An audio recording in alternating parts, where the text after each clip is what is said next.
di daerah Sampang, daerah saya. Ini fanatiknya luar biasa ya. Saya sendiri itu sulit untuk menembusnya. Apalagi ketika saya sudah berusaha sekuat tenaga, pikiran saya juga untuk menghubungi seorang dai sepuh yang luar biasa yang berada di luar Madura, yakni Romo Kiai Haji Sukron Makmun saja masih belum bisa saya. Karena beliau asli dari sana juga.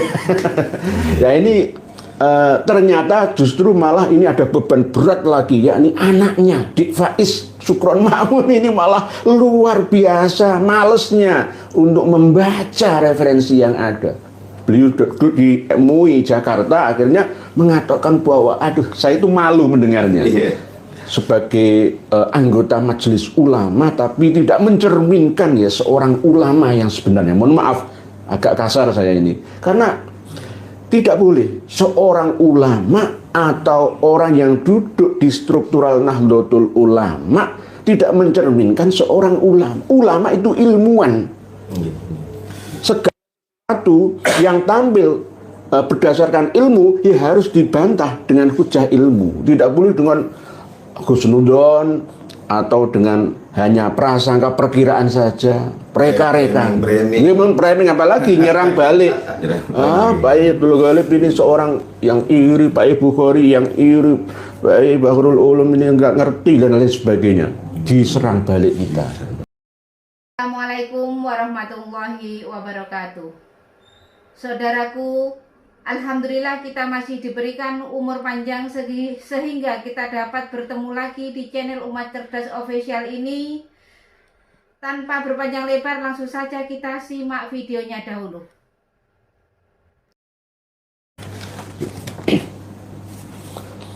Assalamualaikum warahmatullahi wabarakatuh. Waalaikumsalam warahmatullahi wabarakatuh. Bismillah, alhamdulillah, wassalatu wassalamu ala rasulillah Sayyidina Muhammad ibni Abdillah wa ala alihi wa sahbihi mawala.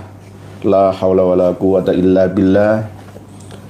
Qala Allah ta'ala fi kitabihil karim, a'udhu billahi minasyaitonir rajim, bismillahirrahmanirrahim. Qul hal yastawil ladhina ya'lamuna wal ladhina la ya'lamun, innama yatadhakkaru ulul albab. Wa qala Rasulullah sallallahu alaihi wasallam, man idda'a ila ghairi abihi wa huwa ya'lamu annahu ghairu abihi fal jannatu alaihi haram. Amma ba'd. Yang kami muliakan Romo Kiai Abdul Ghalib, Romo Kiai Bukhari, Romo Kiai Bahrul Ulum. Oke. Kita malam hari ini spesial ketemuan 3 tokoh. Sebenarnya masih belum lengkap. Ada Gus Hasan Syarif, ada Laura Ja'far Shodiq yang pas malam hari ini ada undur. Insya Allah lain kali akan bisa rawuh ke tempat kita ini. Kita akan berbincang-bincang dengan beliaunya. Dan bahkan saya akan berguru nahwu kepada beliau Romo Kiai Haji Abdul Ghalib dari Pamekasan, dari Batu Ampar. Saya sebenarnya sudah sejak lama janjian dengan beliau untuk ketemu, untuk sharing, untuk podcast seperti ini, tapi sering tabrakan, tubruan waktu atau jadwalnya. Dan alhamdulillah malam hari ini bisa.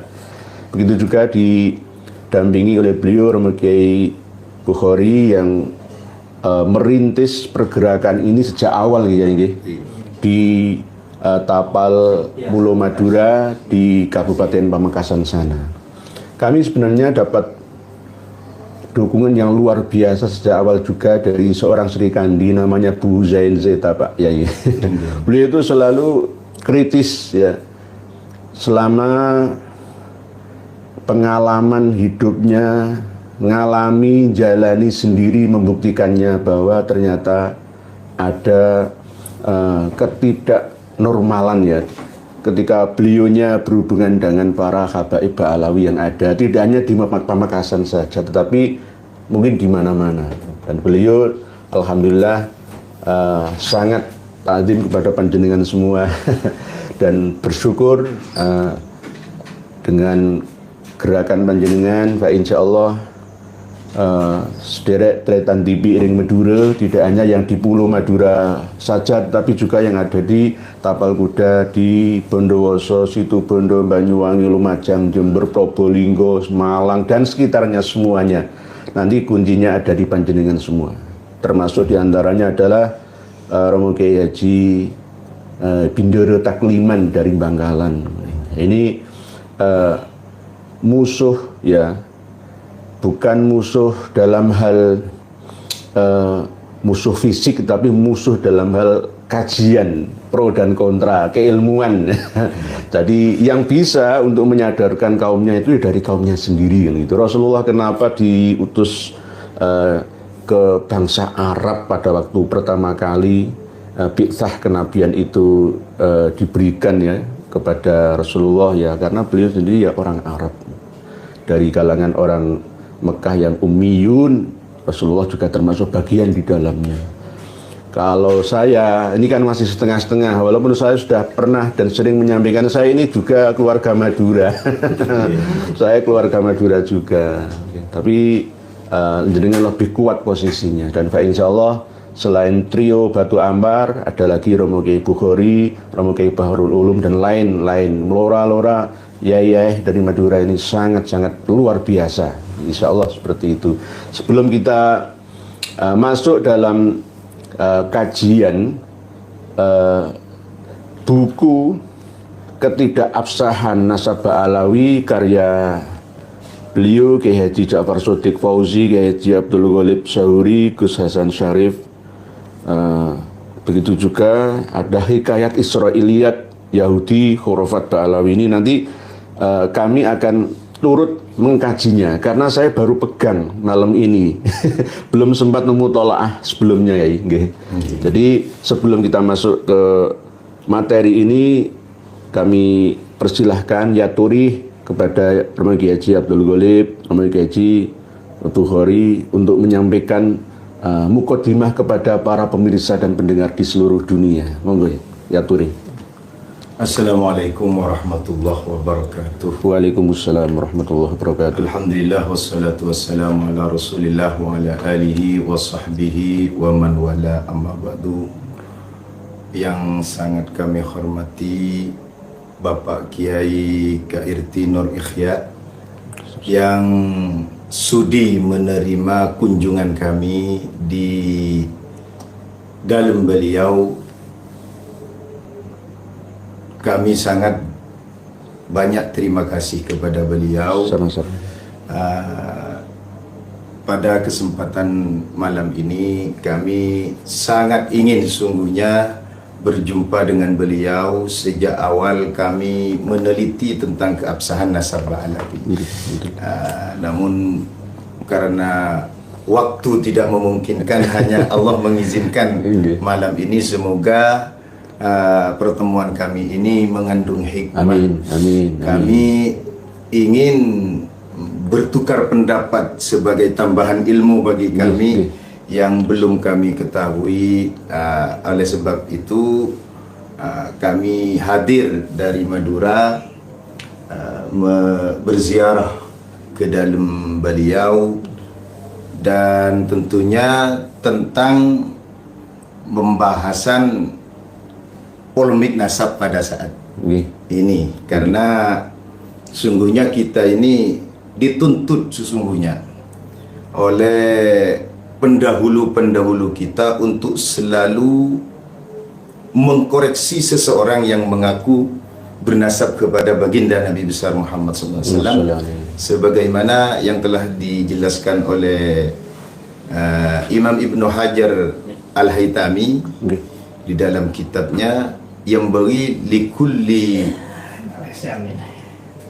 muslimin ayyakuna lahu ghirah, punya kecurigaan, kecemburuan kepada orang yang mengaku-ngaku sebagai keturunan Nabi, wadabtuhu, dan memverifikasinya. Maka berangkat dari itu kami sungguhnya tidak menyalahi salaf, bahkan kami ini mengikuti salaf yang telah menyuruh kepada kami untuk mencurigai dan juga memverifikasi betulkah itu merupakan keturunan Nabi atau palsu. Makanya setelah kami meneliti dengan penelitian yang komprehensif berkat pembukaan yang telah dibuka oleh beliau Ki Haji Imaduddin, alhamdulillah kami menemukan ternyata nasab para habaib ini tidak sesuai dengan pengakuan yang mereka aku bahwa mereka adalah as-sahih nasab, juga termasuk nasab yang sahih begitu. Minimal mukhtalaf itu minimal gitu. Iya. Jadi bukan atas dasar kebencian gitu. Oh, bukan. Itu iri dengan iri gak laku, Batu Ambar gak laku gara-gara sudah banyak habib yang ada di Pamekasan, Sampang, Sumeneb, akhirnya kiai-kiai dari Batu Ambar ini dengki ya, enggak ya gitu. Ya, enggak. Nah, ini para pemirsa Tretan TV Iring Madura semuanya bukan atas dasar itu, iri, dengki, tersaingi atau bagaimana, tidak, tapi berdasarkan kajian ya yang selama ini sudah dimulai dari Banten, dari Surabaya, dari mana-mana yang akhirnya berkembang sampai sekarang ini ya ini. Dan bahkan beliau melakukan ini itu berdasarkan anjuran dari ulama-ulama salaf kita. Jadi harus memverifikasi yang sesungguhnya karena ini berhubungan dengan Nabi kita yang mulia ya. Kalau berhubungan dengan orang biasa ya nggak ngurus ya. Silahkan, silahkan Romo Yai Bahrul Ulum mau nasab silsilahnya ke Batu Ambar atau apa, terserah, itu urusan beliau. Pak Yai Bukhari ke Sunan Giri, ke Maulana Eshaki, terserah. Terserah. Tapi kalau ini sudah benar-benar nyambung ya, nyantol ke Nabi seluruh umat Islam sedunia ya, maka kita harus bergerak bersama untuk meluruskannya. Kalau salah ya harus disalahkan, kalau benar harus katakan benar. Terus menurut Yai Bukhari gimana? Ya, terima kasih dan mohon maaf kepada Kiai Haji Marihya sama-sama dengan kedatangannya kami, dan kami ucapkan terima kasih telah menerima kami bertiga. Kami kemarin sebelum di Madura itu sudah ramai tentang tesisnya Kiai Imaduddin. Kamilah yang pertama kali mengundang Kiai Imaduddin ke Batu kan 2023 ya? Kalau tidak salah ya. Bahkan kami sudah nyampe dalamnya beliau. Kenapa kami mengundang Kiai Imaduddin? Setelah kami baca tesisnya beliau,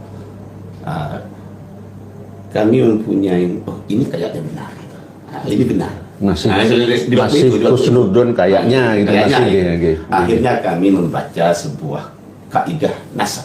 Di dalam kaidah nasab itu berbunyi begini: faqad wujida man kadzdzaba 'ala Allahi wa 'ala anbiya'illahi li ajli ayyan tasira li ra'yin ra'a aw madhhabin dhahaba ilaihi aw yakdzibu 'ala Allahi wa 'ala rasulihi min ajli ayyan tasira li sayyihi aw ramzihi.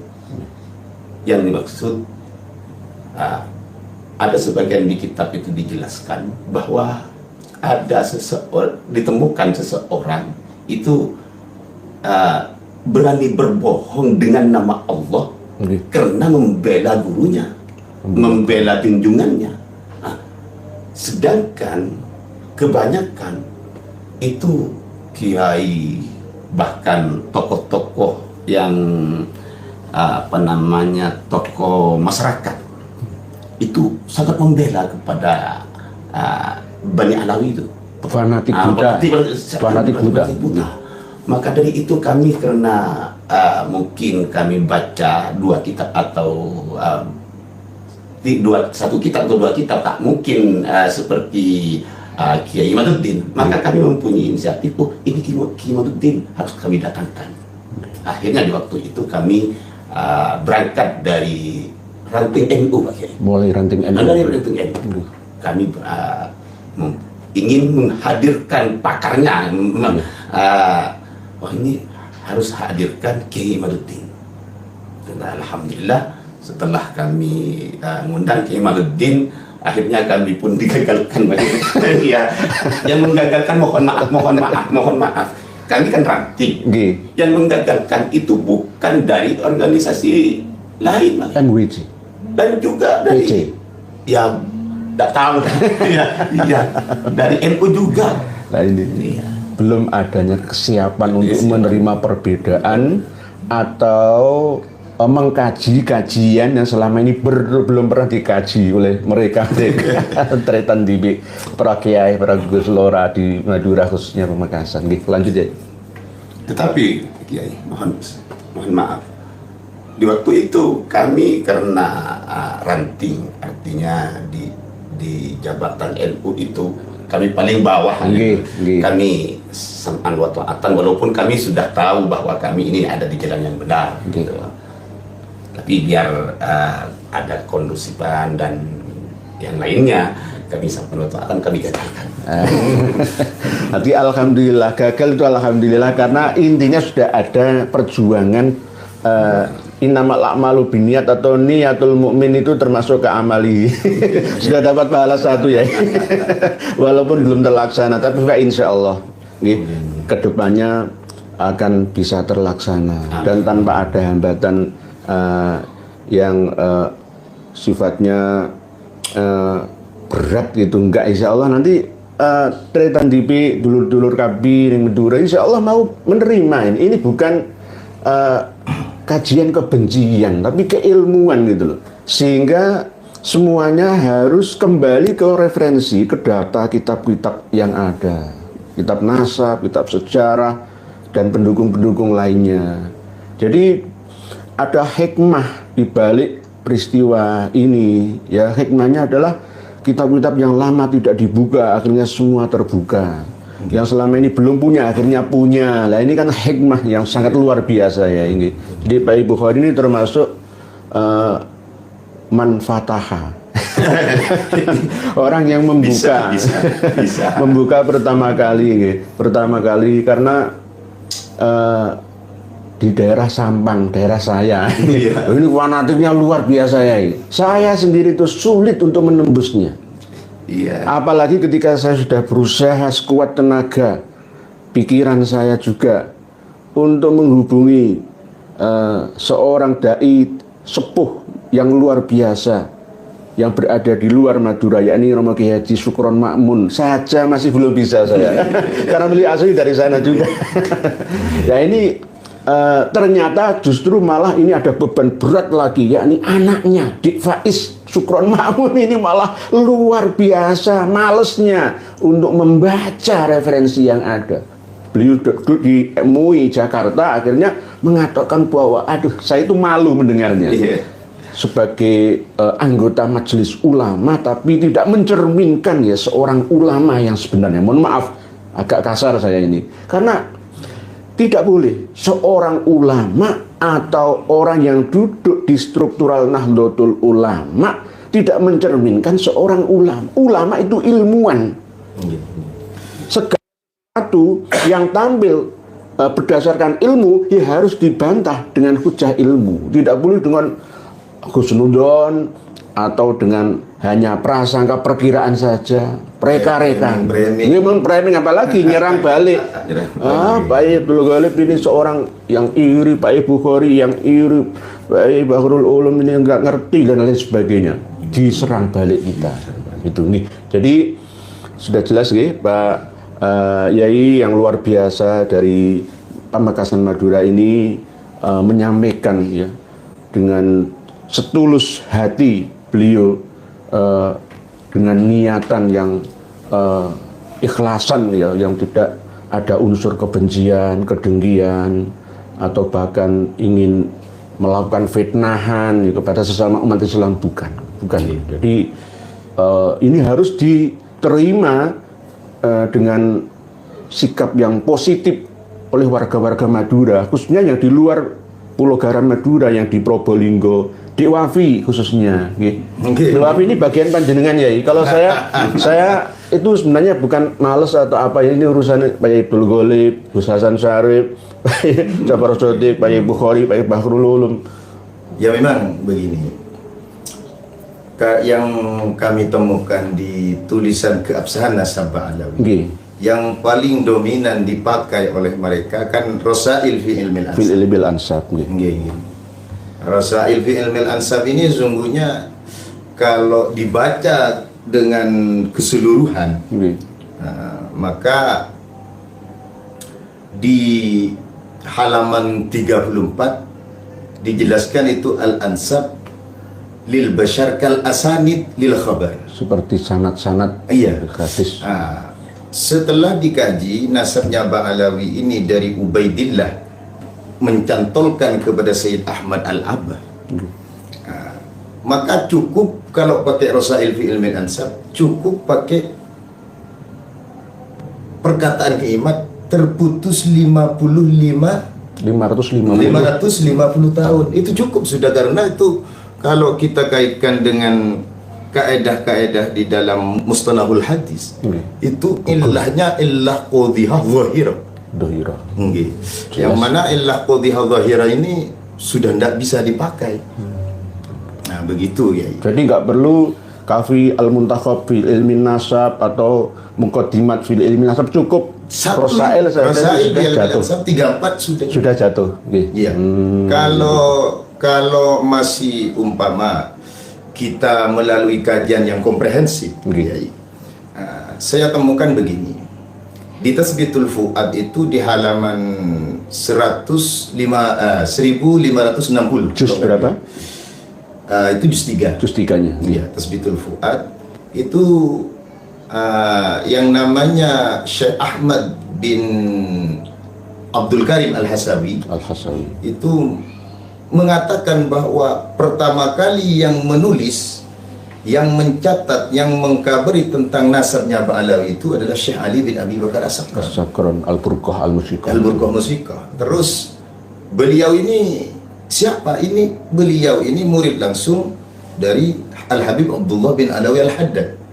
Nah, ini berarti informasi ini bisa dikatakan valid di dalam data internal mereka, bahwa memang Al-Burqah ini menjadi sebuah kitab dasar rujukan sebagai referensi penetapan nasab mereka, bukan kitab nasab, kitab Thariqah tasawuf. Iya.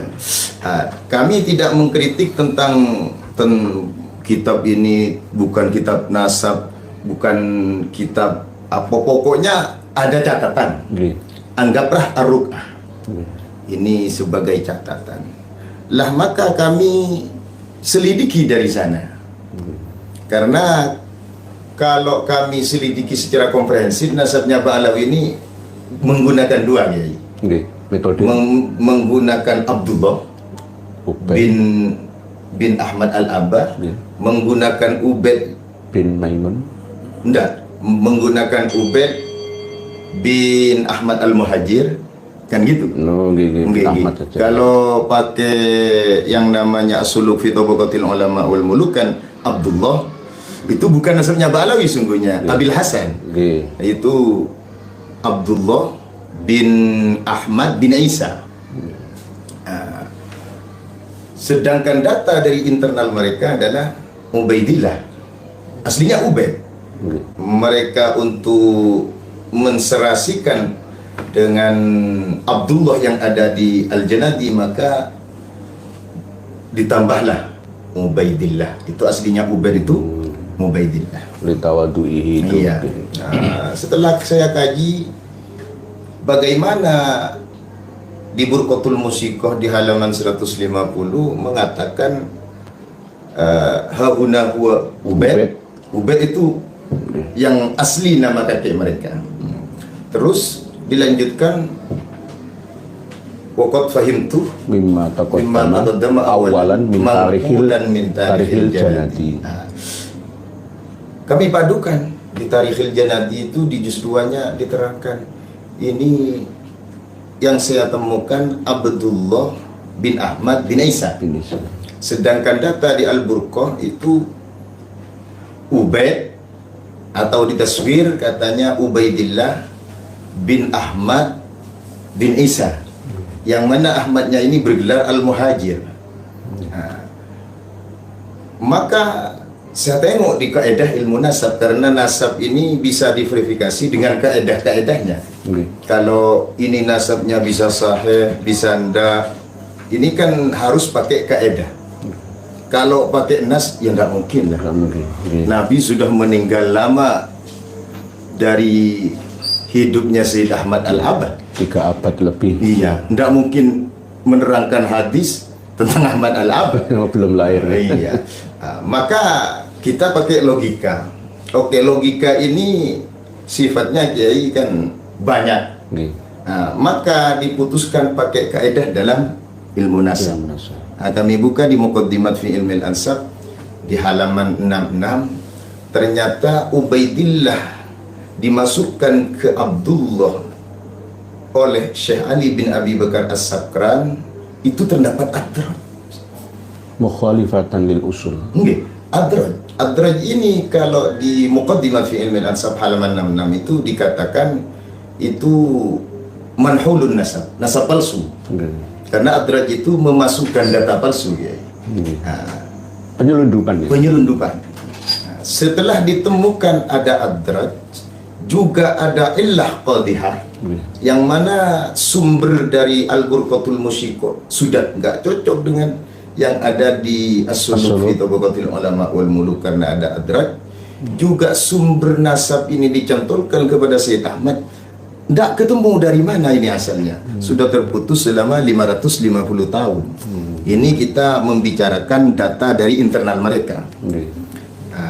Maka di Muqaddimat fi Ilmil Ansab itu dipertegas di halaman 85, ya. 85. Idza urifal wadi, apabila peletak nasab itu sudah diketahui, wa urifat illatul wad'il jarihah, dan sudah diketahui pula alasan peletaknya itu terdapat illah jarihah, terdapat cacat. Di dalam kaedah-kaedah ilmu nasab terdapat banyak itu, ada illah qadhihah zahira, ada mukhalafah lil usul, ada dhanniyud dilalah al maksud yang masuk kepada adraj ini. Bahkan kata Rasail fi Ilmil Ansab yang mereka perhabai pakai itu, paling dosa di dalam nasab itu adalah adraj, memasukkan data palsu, karena itu akan menipu pembaca dan penulis. Begitu. Maka idza urifal wadi wa urifat illatul wad'il jariyah, intafal istidlal, sudah tidak berlaku, tidak bisa dibuat dalil. Artinya semua data-data yang setelah Syekh Ali As-Sakran sudah tidak ada, tidak bisa itu, tidak bisa. Oleh sebab itu maka saya meyakini pada mukhtalaf fiqh pun tidak masuk ini, ya. Terlalu ringan kalau mukhtalaf fiqh. Iya, terlalu ringan. Ini karena berat, ya. Mukhtalaf fiqh itu kan memang satunya dianggap, ya. Satunya juga dianggap. Maka ini ada perbedaan yang sama-sama kuat. Kalau memang satunya itu intafal istidlal, ya tidak mukhtalaf ini batal. Maudhu batal. Itu menurut pemahaman yang kami temukan. Jadi keterangan dari Prof. Kiai Haji Abdul Ghalib Sauri sama seperti awal-awal kami meneliti. Ya begitu, tapi akhirnya saya kembangkan lagi. Ternyata di As-Suluk itu Habib Ali bin Abu Bakar As-Sakran bin Abdurrahman As-Segaf keliru dalam memahami. Bukti bahwa Syekh Ali atau Habib Ali bin Abu Bakar salah memahami As-Suluk tidak hanya dari silsilah Bani Jadid saja, tapi ketika memahami karomahnya Ali bin Ba'alawi yang diseret menjadi Ali Kholik Kisam, leluhurnya sendiri. Ini sangat mencolok, ya. Ini yang oleh Dek Hanif Al-Atas masih ngotot tuh, keliru. Tahunnya itu beda. Jauh jarak 724 As-Suluk atau 729 Tabaqatul Khawas Ahli Sidqi wal Ikhlas ditarik ke 512, mundur 200 tahun. Berarti sosoknya ini fiktif, tapi mencoba nyantol ke tokoh yang asli. Muhammad bin Ali Ba'alawi juga begitu, diklaim setia oleh Syekh Ali bin Abu Bakar As-Sakran. Jadi intinya Al-Burqah Al-Musiqah itu ngawur. Ngawur itu. Ngawur pokoknya otak-atik gathuk matuk pantes gitu loh. Pantes yo. Jenenge padha ae ora apa-apa, sing penting tak tambahi Kholiq Kisam. Padahal itu enggak ada Kholiq Kisam di tahun-tahun itu enggak ada. Di dalam kitab Tabaqat Sulaha'il Yaman, di dalam Tuhfatuz Zaman, di dalam Fuqaha'il Yaman, Tabaqat Fuqaha'il Yaman, di dalam Tabaqatul Khawas Al-Siddiqi wal Ikhlas, nggak ada nama-nama leluhur mereka itu tidak tercatat. Cuma namanya itu mirip, tetapi ketika kita telusuri lebih dalam lagi, tahun wafatnya juga beda, berarti nggak sama. Nah, oleh kalangan internal Pak Alawi, pakar sejarahnya, pakar nasab mereka mencoba untuk disamakan. Ini penyelundupan sejarah dan nasab luar biasa, pembohongan yang akhirnya diyakini oleh Pak Alawi sekarang ini.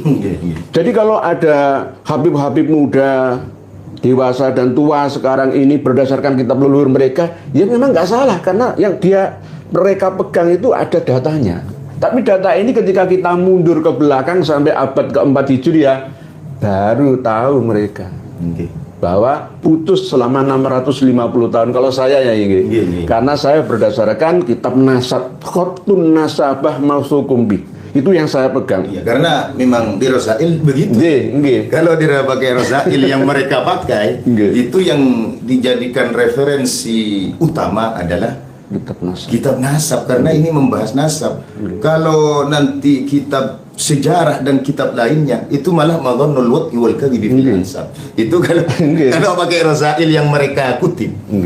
Terus mereka itu memang dalam tahun ini ya tidak hati-hati. Kalau kita baca di Masrahur Rawi, Warul Bahutu terus sampai ke Syamsud Dhahirah. Mereka sepakat bahwa hijrahnya Ahmad Al-Muhajir dengan putranya Ubaidillah itu 317. Iya, bersama dengan Muhammad bin Sulaiman. Terus data yang mereka komparasikan dengan Banil Ahdal juga hijrahnya bersamaan.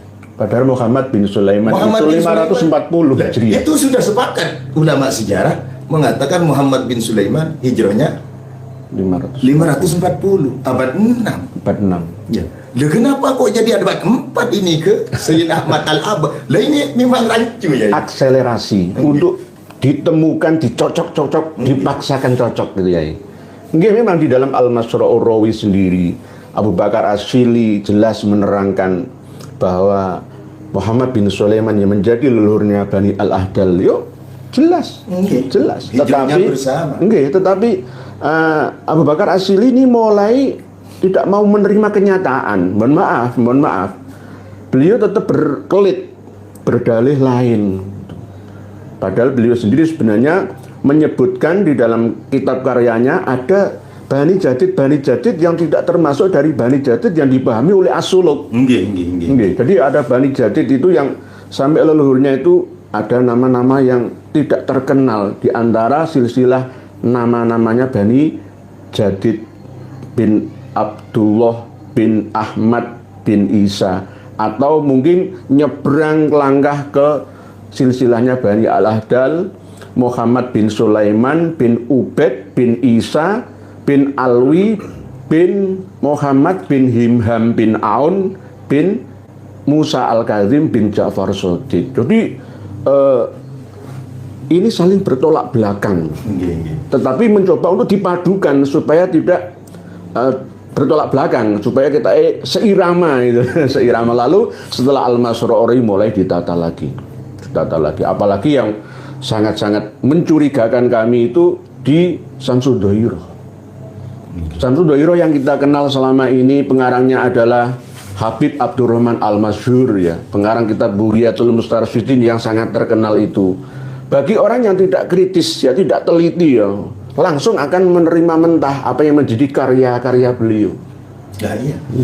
Karena begini, saya kalau baca tentang khurafat ini, khurafat-khurafat yang banyak, seperti contohnya di waktu lahirnya Faqih Muqaddam katanya itu Allah menampakkan diri dan bisa dilihat dari Arafah. Itu di Al-Burqatul Musyiqah. Lalu ini kan kok bisa menampakkan diri ke penduduk Yaman khusus dan bisa dilihat dari jauh. Mungkin itu khusus Allahnya orang zaman nih. Bukan Allahnya seluruh umat manusia. Kemungkinan begitu. Nah terus di yang namanya Al-Masyhur, pengarang kitab Bughiyah Al-Mustarsyidi, malah berkata begini kayaknya. Amalu salafina wa ali Abi Alawi hujjatun.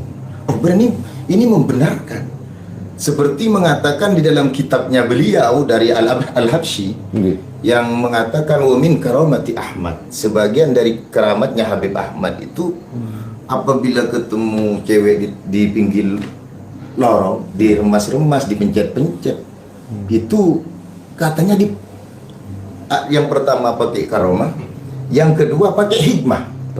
Wal hikmah itu katanya hikmahnya untuk menghilangkan syahwat zina. Lah, ini Allah itu tidak pernah memerintahkan al-fahsya, ya. Innallaha la ya'muru bil fahsya.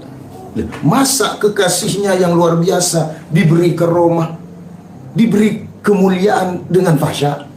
Ini mustahil. Ya mungkin khususnya ya. Ya nggak tahu kan beliau. Ya karena memang kan mereka berdalil bahwa seburuk-buruk golongan saya ini tetap di akhir usianya akan husnul khotimah. Oh iya. Berarti sak bejat-bejatnya aku lah istilahnya. Aku kan keturunan Nabi. Saya yang kaget itu ya, setelah membaca Amalu Salafina, berarti Ali Ba'alawi maksud. Seperti cerita-cerita semua itu hujjah. Loh, ini kok kayaknya maksum ini ya. Nggih, memang maksum kayaknya. Ini mau menyamai Kanjeng Nabi. Loh. Sahabat saja Imam Syafi'i itu tidak mengatakan hujjah di kaul jadid. Kecuali yang 4 yang telah Al-Khulafa Ar-Rasyidil Mahdiyyin. Tapi ini kalau tabi'in kan sudah sepakat ulama bukan hujjah. Ini kok Ba'alawi ini hujjah. Ya, nah, ini kitabnya oleh kalangan kita dipakai dan pesantren semua wis ya mulai dari dulu ke NU-an kita, Basul LBM kita pakai itu. Tapi nggih, Yai, mereka gak sadar. Baru kita sadarkan mereka marah gitu loh. Wong gugat sanad keilmuan. Nah, akhirnya begitu. Lah saya juga belajar, Bughyatul Mustarsyidin itu belajar. Watak santri itu kan begini Pak. Mohon maaf. Watak santri itu menerima apa yang diberikan oleh guru. Itu watak santri. Dan kami sebagai santri, kami terima semua dulu Pak Kiai. Kami terima dari Ba'alawi kitabnya begini.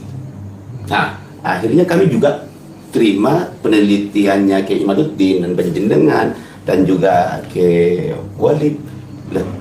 Ini penelitian kitab yang satunya dan kitab yang ini sesuaikah dengan kaidah nasab? Maka kami menarik dengan kaidah nasab, sehingga setelah kami kaji dengan kaidah nasab, ternyata yang tidak melenceng itu penelitiannya Kiai Imaduddin dengan Panjenengan lah. Sedangkan dari sisi nasab akhirnya juga kami membaca khurafat-khurafatnya Ba'alawi. Nah, ini kok bertentangan dengan ilmu kami yang kami ajari, yang kami pelajari di pesantren. Kan begitu. Sedangkan dengan adanya hal yang tersebut seperti itu, kami sudah mengurangi rasa kepercayaan kepada para habaib. Ya mencurigai lah. Iya, kalau al-hallaj mereka anggap ya udahlah, al-hallajnya ini ada yang mengatakan tidak sah kepribadiannya. Tapi semua ajaran al-hallaj ini semuanya sepakat itu sesat. Hulul itu. Iya. Lah kenapa kok yang namanya Fakih Muqaddam nggak mau juga disesatkan kalau mengatakan hal Muhammad bin Ibni Ali Huwallah qala na'am anallah. Lah, kenapa engkau nggak disesatkan juga ini? Kan khusus ya. Kalau golongannya sendiri nggak masalah. Tapi kalau orang lain nggak boleh.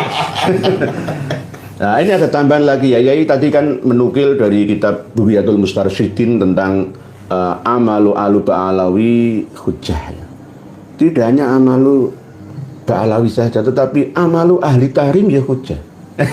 Ada juga itu? Iya ada. Kemarin yang terakhir saya sampaikan di dalam biografinya Habib Abdullah bin Alwi Al-Khaddad itu ketika ada Habib Al-Mudhor datang ke Surabaya di Sasak, Jalan Sasak Ngampel itu bebarengan dengan jenazah yang masuk di musola.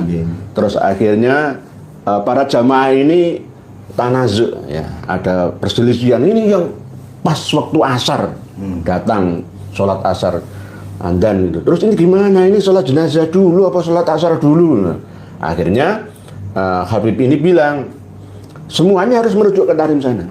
Tarim itu bagaimana?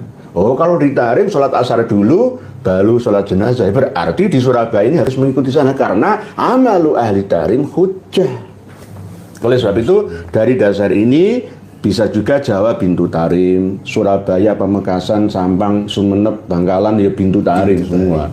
Bintu tarim. Jadi semua rujukan hujjahnya itu ke tarim. Tidak hanya tarim itu khusus amaliyahnya Ba'alawi saja, ya mungkin semua orang-orang alim itu asbah bil malaikah bal a'dham minal malaikah. Lah, wal malaikah al maksumin. Takutnya nanti tanah haram juga dicaplok. Iya bisa juga. Tadi Pak kan bilang maksum ya. Lah, asbah bil malaikah bal a'dham minal malaikah li annal malaikah hum al maksumun. Nah, mereka itu malaikat itu kan maksum. La ya'sunallaha fima amarahum wa yaf'aluna ma tu'marun ya. Ya berarti orang tarim lebih daripada malaikat. Jadi kalau jenengan bilang tadi maksum itu ya malah lebih dari maksum ya. Terjaga ya. Padahal Nabi Adam sendiri wa asa adamu rabbahu faghawa. Lah ini malah lebih luar biasa lagi.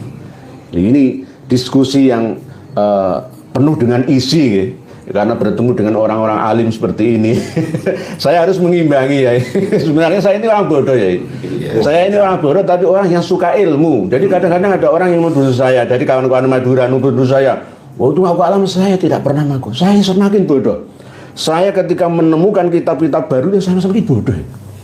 Kadang-kadang saya itu meresapi, menjiwai ketika membaca kitab karya Ba'alawi itu tambah bodoh aku bilang. Aku tambah kayak nyeng gitu loh. Misalkan saya harus membaca kitab Khawatir, wa Afkar, wa Hikam, wa Asror min Mukatabat Az-Zaim Al-Hakim Habib Mustafa bin Ahmad Al-Mudhor. Seperti ini misalkan gitu. Saya tambah bodoh. Oh, saya harus mencari lagi kitab mereka yang sama seperti ini atau menyerupai. Terus akan kami buru sampai kapanpun. Karena inilah kebodohan saya itu seperti itu. Jadi semakin kita mengerti objek yang kita teliti, maka kita akan semakin bodoh. Jadi saya ini orang bodoh tapi orang yang suka ilmu. Oleh sebab itu ini harus ditiru oleh para kiai. Jangan merasa saya sudah punya banyak santri, saya sudah banyak kitab referensi, di belakang saya kitab ini 10.000 lebih. Tapi nggak ada kitab yang panjenengan semua miliki, wahai Pak, seperti kitab-kitab kami. Saya nggak sombong ya. Apalagi manuskrip yang kami dokumentasi. Jadi mari kita ngaji bersama. Jadi tidak ada yang menggurui. Nah, saya sekali lagi kalau masalah nahwu, sorob, mantek, ma'ani, badai, bayan kalah dengan Pak Yai Bukhari, Pak Yai Abdul Ghalib. Saya ngaku kalah, saya menyerah sudah. Tapi tetap saya harus belajar terus. Karena belajar tidak ada kata finish habis, nggak ada. Dinamis terus ilmu pengetahuan ini. Apalagi ketika kita masuk dalam ranah meneliti nasabah Alawi ini. Wah, makin lama kita teliti makin banyak keanehan. Makin banyak ya tadi khurafat ini yang jenengan tulis sih. Hikayat Israiliyat Yahudi, khurafat Ba'alawi sama.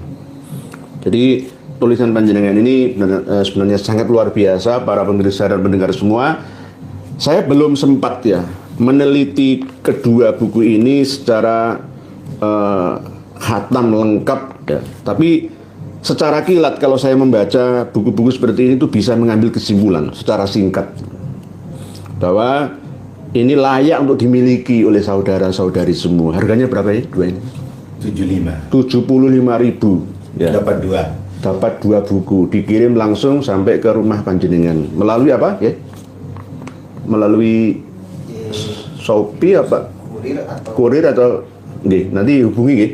Mungkin nanti admin kami bisa minta koneksi untuk bisa membeli atau memiliki buku ini. Saya sering juga diminta kawan-kawan untuk mengarang sebuah buku. Sebenarnya rencana masterpiece sudah saya siapkan, tapi saya mendahulukan panjenengan. Ayo bangkit semua dulu. Saya nggak ingin menyaingi Kiai Haji Madidin Usman. Saya nggak ingin menyaingi panjenengan itu. Monggo, ayo bangkit semua. Ayo ngarang-ngarang buku. Monggo, silahkan. Tafadholu. Ayo bangkit semua. Dan mungkin baru beberapa menit ya kami baca ini langsung bisa menyimpulkan.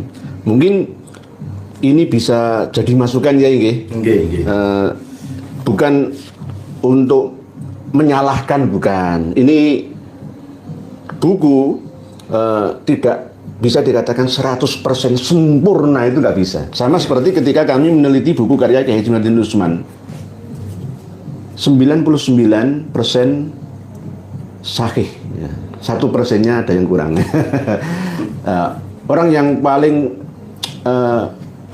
pinter itu kan pinter maidu ya. Ini ngelakoni dewi ra iso. Sama dengan penonton sepak bola. Nah, saya ini penontonnya, saya lebih pinter daripada pemainnya. Oh, goblok, tinggal gitu aja. Wah, goblok menurut saya. Tinggal itu gol sudah. Itu kaptennya kurang lihat saya kan begitu ya. Nah, nanti lebih pinter penonton. Ya saya juga begitu, lebih pinter saya.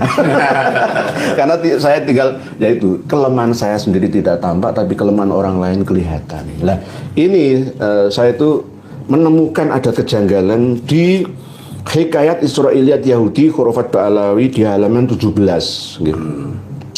Walaupun ini ya nggak kesalahan fatal, nggak, cuma ada dua cabang pemahaman dan mungkin masalah halaman gitu. Di halaman 17 tentang dalam kitab Masra'ur Rawi halaman 12.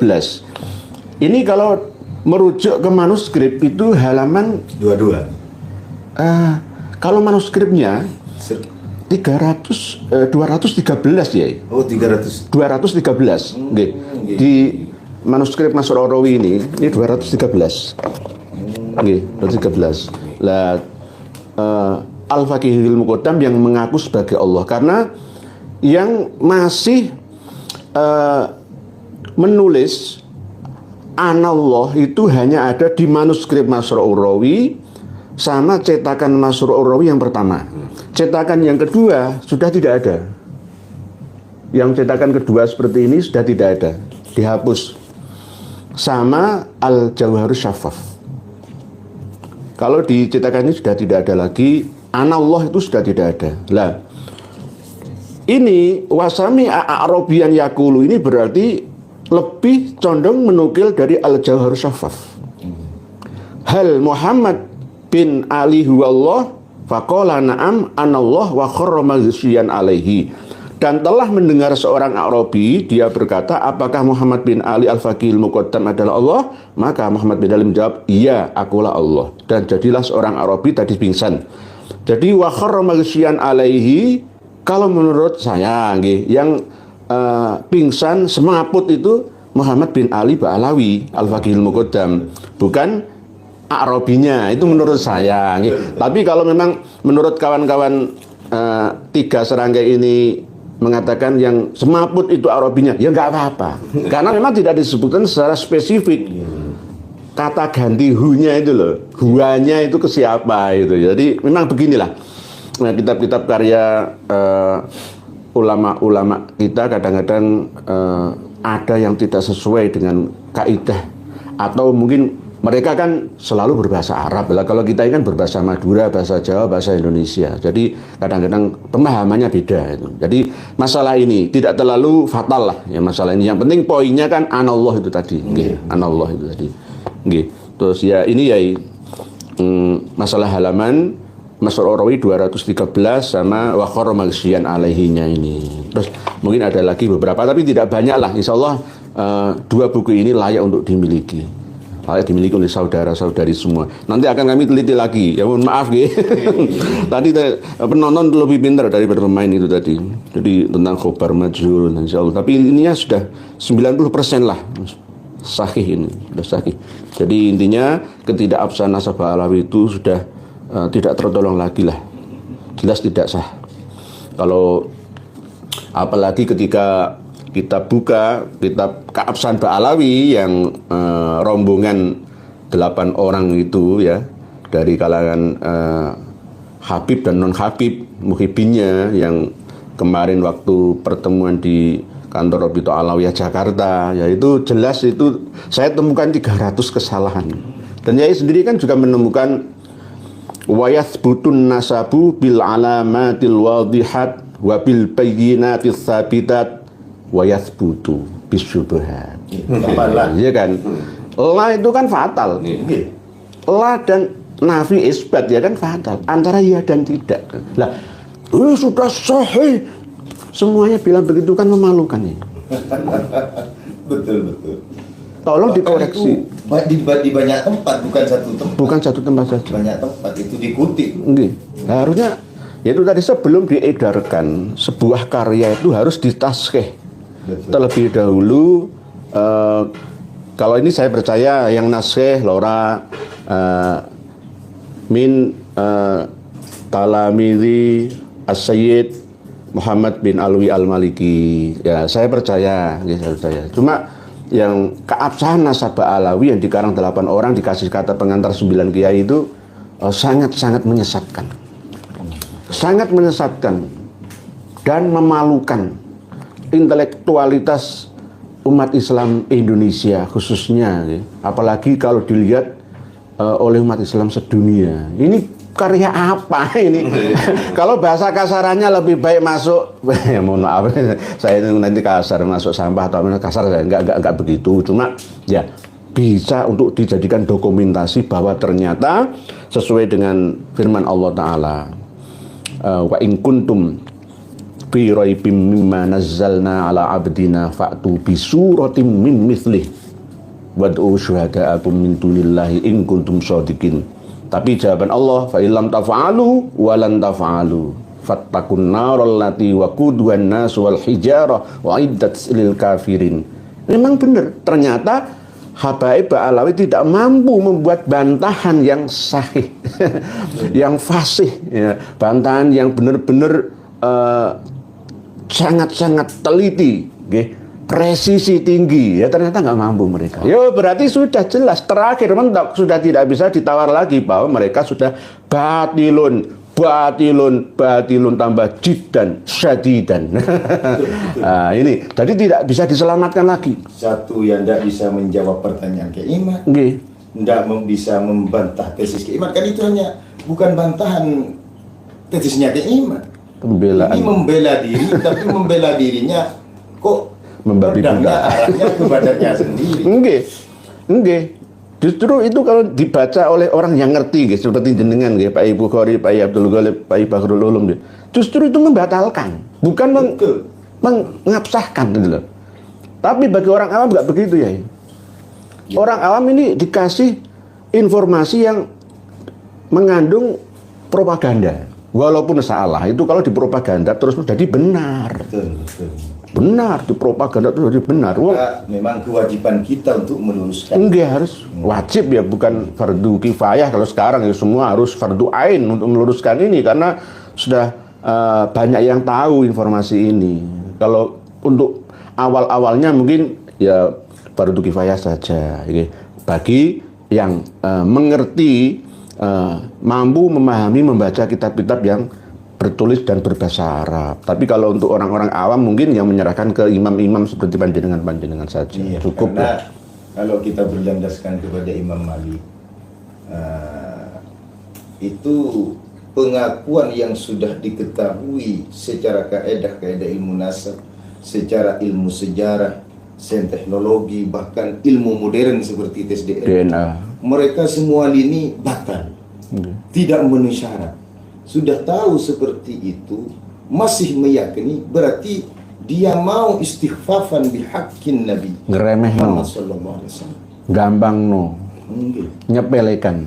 Ya ini kalau pakai Imam Malik kan itu harus dipukul, dorban syadidah, harus disebarkan bahwa ini palsu, ini tidak sahih nasabnya. Kami ini ikut salaf, bukan ini baru, ini masih kan begitu ya, framing mereka. Tetapi lanjut deh. Terus ditahan oleh pemerintah. Lah ini yang tiga ini kita hanya bisa menyampaikan kepada masyarakat bahwa nasab mereka ini secara kajian ilmu nasab, secara kajian ilmu sejarah, secara andaikan itu pakai arkeolog ya. Kalau kita berkaca data mereka Fathur Rahim Rahman, makam belum ditemukan. Walam yu'raf al-ana maudi'u qabri, itu kunci. Lah, kalau pakai arkeolog ini, mungkin ini ditemukan apa bekas-bekas makam ini ya di abad 10 ke bawah lah. Kalau mungkin, kalau enggak abad 14 sekarang ini kemungkinan ya 100 200 tahun yang lalu itu. Menurut Abdurrahman bin Ubaidillah As-Sakaf itu mengatakan seperti itu. Iya. Itu kan di abad 10 ya, itu Sahibul Hamra itu. Itu abad 9. 889 Fathur Rahimir Rahman Umar bin Abdurrahman Sahibul Hamra. 889 berarti 544 tahun sejak meninggalnya Imam Ahmad Al-Abah An-Nafat atau Al-Muhajir, versi mereka itu sudah 5 abad lebih. Walam yu'raf, makam nggak ada. Makam nggak ada. Pakai apa? Karena dalam kitab keabsahan mereka katanya wa yasbutun nasab bil alamat wadihat. Mana alamat wadihatnya? Enggak, kaburut. Enggak ada selama kapan itu, selama 600 tahun ya? Enggak, 602 menurut penelitian jenengan. Itu yang resmi dikarang oleh karya dari Bamakromah itu, Qiladatun Nahar, 602 tahun. Maka tidak ada yang dijadikan alamat wadihat. Nggak bisa. Apalagi tulisan. Nah, kalau kadang-kadang gini ya, mereka itu menggunakan syuhrah wal istifadah. Nah, mereka itu mengatakan sudah syuhrah. Loh, saya bilang, kalau kita teliti, kakek moyang mereka katanya apakah ada yang sudah syuhrah bergelar sayyid atau syarif? Kata mereka enggak. Imam. Terus setelah itu bergelar syekh. Iya. Setelah syekh di abad 11 Habib Umar Al-Attas. Kapan itu pernah bergelar sayyid mereka? Bukan belakangan ini. Ya. Termasuk abad 13 ketika mereka mencoba masuk ke jantung kota umat Islam. Waktu Syarif Aunur Rafiq itu. Mereka ya Syarif. Iya. Kalau di Indonesia ya Sayyid Ahmad Al-Aidid ya. Sayyid semua ya gitu, ngaku-ngaku Sayyid. Kan barusan ya. Barusan. Bahkan tafiknya jelas. Penolakannya dari ulama Hijaz. Kalau kita baca tarikh Mekah itu merupakan yang namanya Syarif Aunur Rafiq itu katanya mutadallian fi aktsaril ulum. Bukan sembarang orang, seorang raja, seorang ulama, juga ahli pakar di dalam min dzurriyyatil Hasan bin Ali bin Abi Thalib. Itu penolakan yang luar biasa sampai itu di Al-Istizadah kalau min akhbaris sadah sama Mir'atul Haramain. Saya punya kitabnya. Itu dipukul dengan tongkat 300 kali. Paksa bercerai, wajib bercerai. Nah, itu sudah menunjukkan dafi yang luar biasa. Penolakannya luar biasa. Penolakan dari penguasa ini. Begitu ya. Tapi karena semangat mereka ya tidak pernah putus asa, terus akan meropagandakan saya cucu Nabi terus menerus, doktrin ke anaknya, ke cucunya, ke jamaah muhibin pengikutnya terus. Sehingga kalau yang berguru kepada mereka, ya pasti menulis. Kata tadi di Rasail fi Ilmil Ansab yang dibaca oleh beliau di Mina. Bayi Bukhari tadi. Iya itu. Karena gurunya ya ditulis nasabnya, disahihkan. Jadilah kitab-kitab yang banyak. Terus disalin lagi sampai banyak kitab-kitab baru seperti ini. Nah, ini subur makmurnya penulisan-penulisan dari kalangan internal mereka itu abad 13, 14, bahkan 15 sekarang ini. Luar biasa, menyebar di mana-mana, tapi anehnya tidak berani menyebar di Saudi Arabia. Saya punya kawan di sana ya, nggak berani. Lalu mereka menframing Saudi Arabia Wahabi.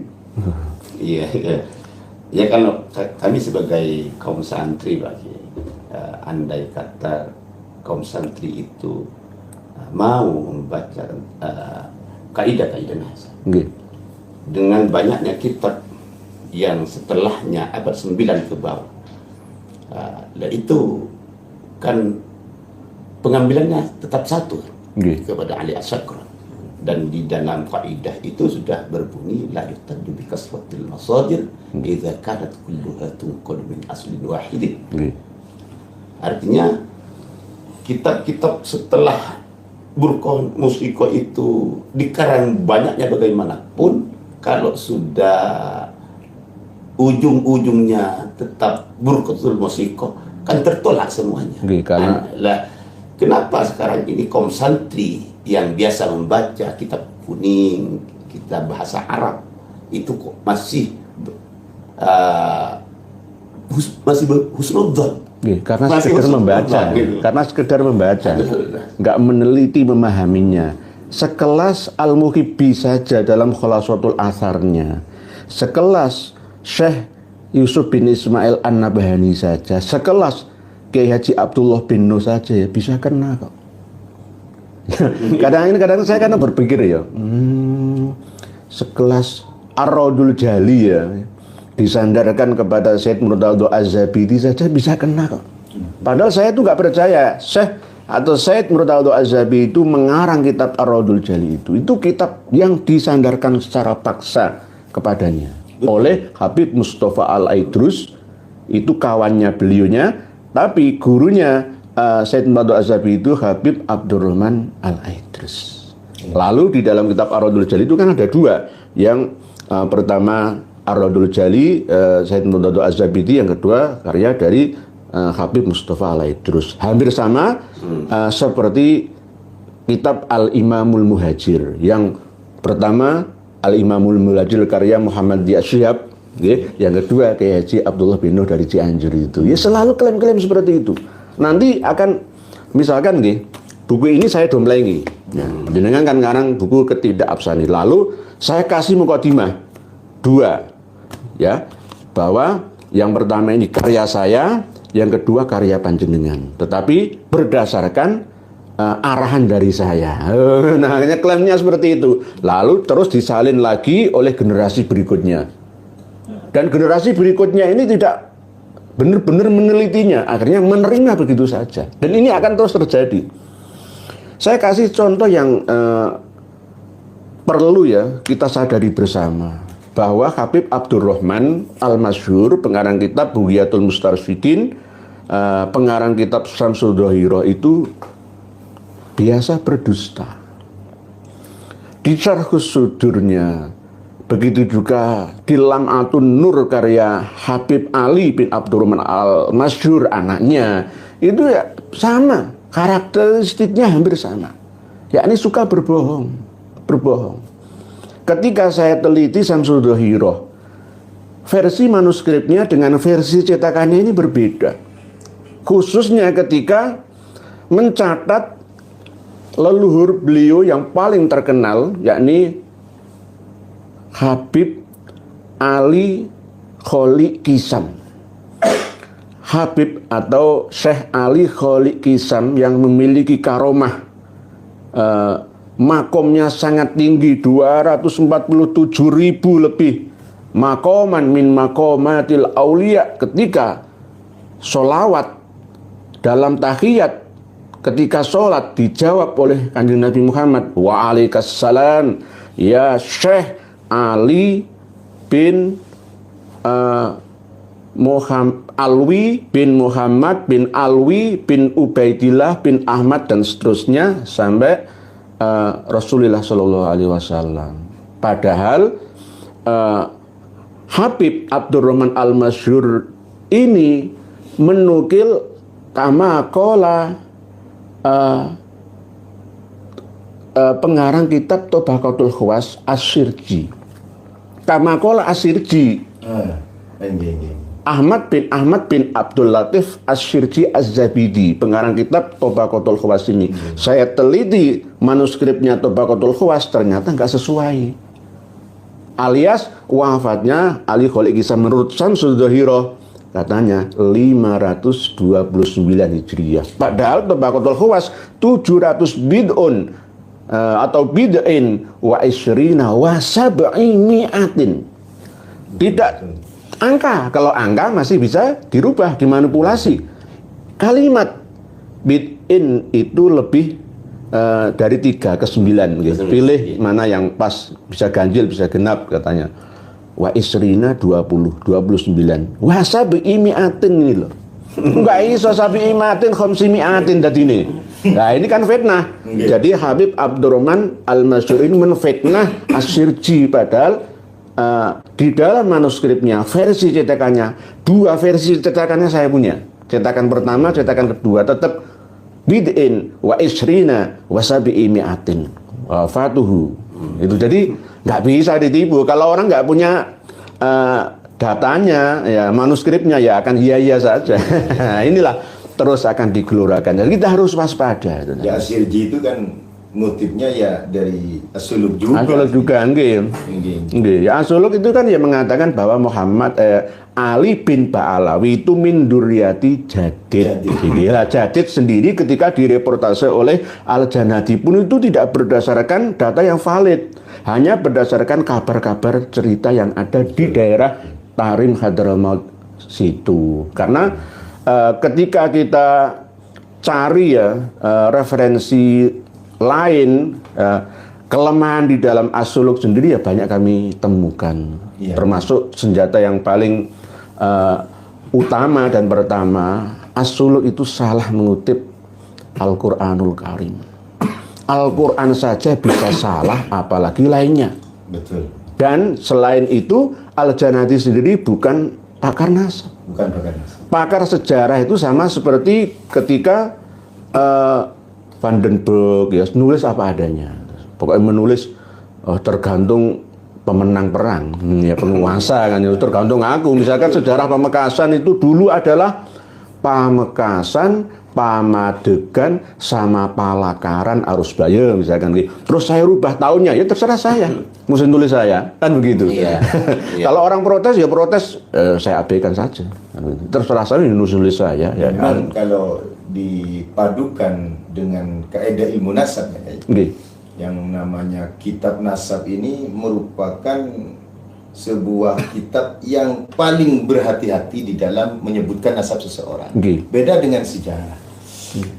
Maka kita kembalikan kepada rujukan para habaib yang menggunakan rasail fi ilmi nasab yang mengatakan bahwa bagian dari kitab sejarah itu madhannul watni wal kadhibi fil ansab, bisa terindikasi dusta dan palsu di dalam nasabnya, dalam redaksi nasabnya. Terus itu pun juga pernah dikatakan oleh Ibnu Khaldun ya, tentang itu. Setelah dalam kitab apa? Al-Muqaddimah apa? Tadi itu. Yang Ibnu Khaldun kitabnya apa? Kitabnya itu ada 2 itu yang menerangkan Kiai. Al-Ibar kalau enggak keliru. Al-Ibar. Iya. Terus itu kalau kita lihat di As-Suluknya saja, di sana itu pakai oleh pentahkiknya yang namanya Muhammad Al-Aqwa. Itu dikasih buka kurung tutup kurung. Kalau kita baca di Muqaddimat fi Ilmi Nasab halaman 49, wat'ul ismi fi da'iri dakhilatin au bainal qausaini sakitun min ba. Yaitu termasuk isyaratun ila annal isma qad rufi'a min tariqin la yuthaku bi. Berarti Abdullah ini diangkat nasabnya ke Sayyid Ahmad Al-Abba min tariqin, melalui jalan la yuthaku bi, yang tidak bisa dipertanggungjawabkan. Ini pentahkiknya sudah mengatakan begitu. Artinya nasabnya Ba'alawi ini bermasalah, dicantolkan dengan nasab yang juga bermasalah. Maka saya punya keyakinan ini seperti mengatakan kalau tidak pakai tafsirannya, dikatakan orang itu kalau tahu diri pasti tahu kepada Allah. Kalau ini dibatikkan erat, kalau kami tahu pada diri saya pasti mengetahui diri Allah. Man arafa nafsahu faqad iya, arafa kalau rabbahu. dimaknai lafal secara lafal, kalau tidak kita takwil ini dengan kalau kita mengetahui kelemahan kita maka akan mengetahui keagungan Allah.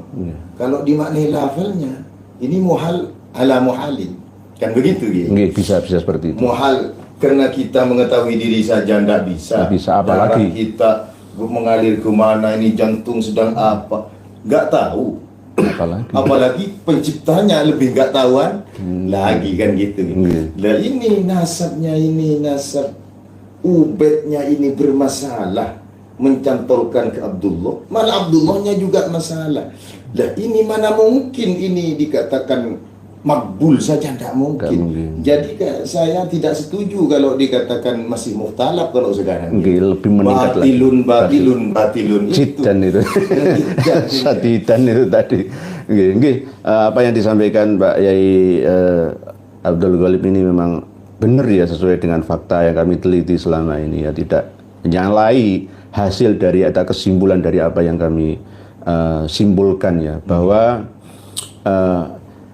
tentang adanya Abdullah bin Ahmad bin Isa yang ditulis oleh As-Suluk, yang disalin oleh Al-Aqwa tadi, itu juga bermasalah. Bermasalahnya di mana?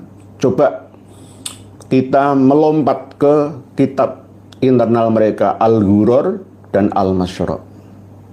Al-Ghuror dan Al-Masra' ini tidak terpaut begitu lama.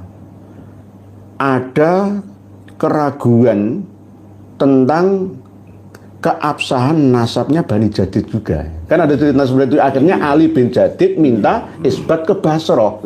Padahal tidak. Di Al-Masra' itu bukan ke Basrah, minta isbat ke Sahar, sihir, ke hakim-hakim yang ada di sihir. Kota sihir itu yang mepet pantai laut Samudra India. Tapi itu masih berdekatan. Iya, berdekatan. Datanya masih berdekatan. Loh, terus katanya menurut Al-Ghuror minta isbat ke ulama atau mufti yang ada di Basrah. Kok muternya harus lewat Oman, atau kalau melalui laut ya harus ke Samudra Hindia, lalu ke Teluk Persia, ke Basrah, kan gitu. Padahal buyut-buyutnya itu hijrahnya dari Basrah ke Madinah, muter hampir 2000 km. Madinah, Makkah, lalu Hajarain, Husayyisah. Ya kan nggak masuk akal. Nah inilah buatan ya, kelemahan mereka dapat diketahui oleh generasi berikutnya, khususnya hari ini. Hijrah kok ngambil alat yang jauh. Alasannya untuk menyelamatkan akidah, atau alasannya karena memang leluhurnya Imam Ahmad Al-Muhajir ini ada di Madinah. Uraidi, Ali Al-Uraidi, Muhammad An-Naqib itu semua kan domisilinya memang di Madinah ya. Tetapi ini tetap nggak masuk akal. Tidak tercatat peristiwa besar ini di dalam kitab Syiar A'lam An-Nubala atau kitab karya Ibnu Katsir Al-Kamil. Ibnu Katsir. Ibnu Katsir. Kitab yang menerangkan tentang Maimunah Al-Qodah itu.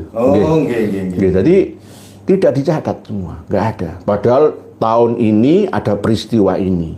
Peristiwa ini, dan yang paling tidak bisa dipungkiri atau ditolak secara pasti, ketika peristiwa 317 Hijriah sampai 3 tahun berikutnya Ka'bah ditutup, tidak menerima penyelenggaraan ibadah haji di sana gara-gara fitnah Koromitoh yang membantai 13.000 orang dalam Tobaqat Fuqaha'il Yaman. Di dalam kitab internal mereka, khususnya Al-Istizadah min Akhbari Sadah, itu 30.000 orang. Ada versi yang lain itu 100.000 orang, dihitung dari perjalanan menuju Makkah Al-Mukarramah untuk berhaji. Dirampok di jalan, dipenggal, dibunuh orangnya, dirampas hartanya. Lah, inilah yang akhirnya mencoba kami sambungkan dengan penemuan panjenengan-panjenengan yang menghubungkan bahwa leluhurnya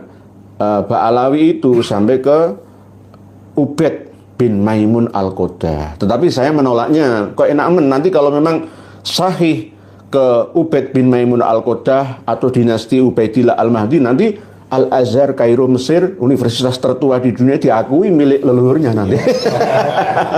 Jadi masih untung nanti. Wah, gak apa-apa aku gak diakui, tapi aku masih untung. 200 tahun seluruh umat Islam sedunia mengakui dinasti Fatimiyah Ubaidillah Al-Mahdi, duriyah Nabi asli, padahal Yahudi. Hal seperti ini Ibnu Hazm Al-Andalusi jelas mengatakan, Ibnu Katsir juga seperti ini. Enggak ada penyelenggaraan ibadah haji, padahal di kitab-kitab internal mereka Imam Ahmad Al-Abah bersama dengan 77 pengikutnya, Mimbani Al-Ahdal, Mimbani Kudaimi, min Khuddamah lainnya, pengikut lainnya, itu ibadah haji bersama. Di tahun 318 Hijriah ditutup apa itu? Ditutup di dalam Al-Bidayah wan Nihayah Ibnu Katsir. Al-Bidayah wan Nihayah. Iya. Enggak bisa berkelit lagi ya. Kalau dia lari beralasan lari, kenapa larinya berombong-rombong? Ini kan menunjukkan diri, bukan lari. Bukan sembunyi. Enggak, kalau sembunyi ya gerilya satu gitu ya. Atau malam hari saja perjalanan. Kalau rombongan ya ketahuan. 3 tahun perjalanan, nguripi uang 77, hartanya dari mana? Padahal di dalam Al-Ghuror, Al-Masra' jelas ada 12 muatan yang terdiri dari, ada sebagian yang muatan pertama emas dan perak. Dapat uang dari mana? Apakah ini hasil ngerampok dari para pejalan menuju ke Baitullah untuk beribadah haji itu? Ya mungkin bisa juga. Saya itu kan curiga di situ ya. Iya. Kalau beliau umpamanya ya keturunan dinasti Umayyah masuk akal. Ya nggih kemungkinan. Abbasiyah bisa. Ya kan karena memang keturunan Nabi ini sejak abad itu ya memang tidak apresiasinya dengan dinasti-dinasti itu hubungannya jauh ya. Jauh, ya. Makanya saya kira kehidupannya itu sederhana. Sederhana. Selain tidak menerima zakat, terus hidup apa adanya lah. Agak ndak bisa dulu itu ya karena memang ada kesenggangan politik ya untuk mendapatkan khumsul khumus. Tidak dikasih itu dari Baitul Mal, tidak mencairkan itu. Ya nanti ada secara ya kalau kita berkaca ya Al-Aba, An-Nafat, ini pedagang insinyur minyak, itu kerennya sekarang insinyur minyak, tapi tidak sebegitunya. Kalau sampai 70 orang yang 3 tahun ya. 3 tahun perjalanan ribuan kilometer lah ya. Gak ada pesawat loh ya, gak ada kereta api loh ya. Itu buat tenda-tenda setelah mau istirahat itu habis berapa ya? Belum lagi nanti ketika masuk ke Hajrain, pindah-pindah lagi itu beli tanah, dikasihkan ke sawiyah, ke pelayan atau pembantunya. Beli tanah lagi. Nah, ini kan sangat luar biasa kayaknya. Membutuhkan pembiayaan. Kalau dinar siapa yang mau yang bawa itu mungkin kalau untanya sudah capek. Kalau 3 tahun beli tanah terus. Intinya untuk membuktikan kebohongan mereka adalah Ka'bah itu selama 5-6 tahun wakila, ada yang minimal 3 tahun ditutup, sama seperti corona. Karena untuk membersihkan Sungai Zamzam, merenovasi pintu Ka'bah, kiswah Ka'bah yang dirusak oleh Abu Sa'id ya, Sulaiman Al-Janabi itu, Abu Thohir itu, ya, ini perlu waktu yang lama. Mengevakuasi mayat-mayat yang ada yang terbunuh di luar Masjidil Haram, ada yang di depan Ka'bah, ada yang di sumur Zamzam, semuanya. Ada yang mengatakan 30.000. atau minimal 13.000 lah yang ada di sekitar situ. Lah ini kan ya perlu waktu itu. Terus ketakutan umat Islam ketika diumumkan bahwa tidak usah meneruskan perjalanan untuk beribadah haji ke Baitullah. Sudah diumumkan, waktu itu kan belum ada email ya. Waktu itu belum ada YouTube ya, belum ada pemberitahuan via Twitter atau apa ya, WhatsApp ya. Akhirnya ya tahu semua melalui gedok tinular, oh jangan berbahaya, berbahaya. Walillahi 'alan nasi hijjul baiti man istata'a ilaihi sabila, itu istitoahnya itu termasuk aman perjalanan. Ini enggak aman, berarti enggak wajib haji. Sudah diumumkan itu oleh penguasa Makkah waktu itu. Jadi ini sebagai bukti bahwa kebohongan-kebohongan ini disimpan sebegitu rapat sekalipun tetap akan tercium juga. Sama seperti kasus pembunuhan yang ada baru-baru ini, ada seorang putri dari Garum Blitar yang sering saya sampaikan dalam setiap pertemuan itu, ternyata ya ketemu juga kepalanya di Watulimo Trenggalek, sebagian tubuhnya di Ponorogo, sebagian besar tubuhnya di Koper yang ada di Kecamatan Kendal Ngawi. Ya, akhirnya ketemu juga. Berarti kebohongan disimpan serapat apapun akan terbuka, cuma nunggu waktunya saja. Lah ini dernya ya abad 21 ini, abad 15 Hijriah ini di Indonesia. Karena yang paling banyak duriah mereka katanya itu memang di sini. Akhirnya harus bangkit bersama lagi yang di Madura ini khususon. Banyak di antara mereka kawan-kawan Madura yang saya itu tidak menyalahkan warga Madura yang lugu-lugu itu karena pokoknya mau nggih, durian Nabi itu nggih. Tapi harusnya imam-imam, pemimpin-pemimpin yang ada di Madura, pemimpin agama, umara, ulamanya bangkit. Jenengan alhamdulillah mempromotori, ya, mempromosikan kebangkitan ulama Madura dalam meluruskan nasab Ba'alawi ini. Supaya apa? Untuk kemaslahatan bersama. Nih, kasus yang sudah terjadi beberapa kali di Pamekasan ada Habib Al-Kahfi. Enggak, tidak hanya itu saja. Saya juga mengenal Habib-Habib dari sana. Saya itu kadang-kadang curiga, nanti enggak Habib beneran, ya pokoknya wajahnya enggak ke wajah Madura, terus anaknya TKW Arab sana, terus aku wah Habib Al-Habib. Ya bisa juga, orang Madura kan percaya saja. Enggak hanya orang Madura, orang Jawa ya sama saja. Malah yang banyak dindawiri, dirugikan materinya, itu orang-orang Jawa. Betul. Sekarang mereka hijrah ke Kalimantan semua, Habib-Habib itu. Karena Kalimantan ini masih fanatik Buddha. Hal Kalimantan Barat, Kalimantan Selatan, wah, kita masih sulit menembusnya. Kalau Sumatera insya Allah sudah mulai, yang daerah Celebes itu sudah terbuka, alhamdulillah. Makassar sudah mulai sadar semua. Seiring dengan tantangan dari Habib Abu Bakar Al-Rasal Al-Habsyi yang mau tes DNA itu sebagai pukulan telak itu. Ya, kemarin itu yang kita bahas sih. Itu seandainya kok hasilnya bukan haplogrup, wah kita ini mundur, kalah kita. Jenengan akan bangkit lagi mulai nol. Tapi dilalai kok ya ge. Dilalai indilah dilalah itu ya ge. Itu kan sudah jelas di depan mata. Tapi akhirnya tetap malah minta mubahalah. Ya itulah karakteristik mereka. Nggak mau nerima atau taslim, saya salah. Sudah kami ingatkan, wahai habaib, ayo dakwah bersama, boleh ceramah, khutbah, ayo bareng-bareng. Tapi satu kuncinya, jangan ngaku-ngaku ana min durriyati Rasulillahi Shallallahu Alaihi Wasallam, di atas segalanya, yang akhirnya merendahkan lainnya. Itu tok yang kami minta, dan tidak boleh mengunggulkan diri di atas lainnya, membodohi orang, mengkastakan diri itu. Nanti Islam ini tidak laku, akan dicas sebagai agama yang tidak adil dan bijaksana, nggak bisa diterima oleh seluruh umat manusia. Padahal jargon kita kan rahmatan lil alamin, bukan rahmatan, adalah nikmatan lil alamin. Gara-gara dengan gambaran seperti apa yang disampaikan, diperjuangkan oleh Habaib Ba'alawi ini. Apalagi tugas Romoya ini sangat berat sebenarnya di kawasan Tapal Kuda, Probolinggo khususnya, Bondowoso, Situbondo, Jember apalagi.